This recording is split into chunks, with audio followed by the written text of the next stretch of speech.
جب ہمارے فرشتے لوط کے پاس آئے تو وہ ان کے آنے سے غمناک اور تنگ دل ہوئے اور کہنے لگے کہ آج کا دن بڑی مشکل کا دن ہے۔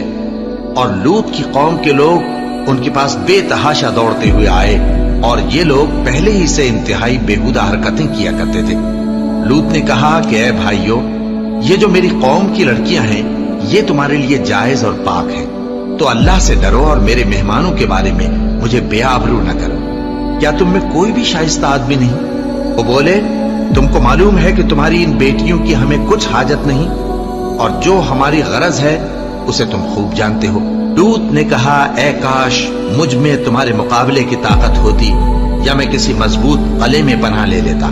فرشتوں نے کہا، اے لوط، ہم تمہارے پروردگار کے فرشتے ہیں، یہ لوگ ہرگز تم تک نہیں پہنچ سکیں گے، تو کچھ رات رہے سے اپنے گھر والوں کو لے کر چل دو، اور تم میں سے کوئی شخص پیچھے مڑ کر نہ دیکھے مگر تمہاری بیوی کے جو آفت ان پر پڑنے والی ہے وہی اس پر بھی پڑے گی۔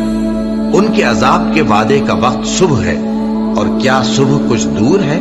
پھر جب ہمارا حکم آیا ہم نے اس بستی کو الٹ کر نیچے اوپر کر دیا اور ان پر پتھر کی تہ بتہ کنکریاں برسائیں جن پر تمہارے پروردگار کے ہاں سے نشان کیے ہوئے تھے، اور وہ بستی ان ظالموں سے کچھ دور نہیں۔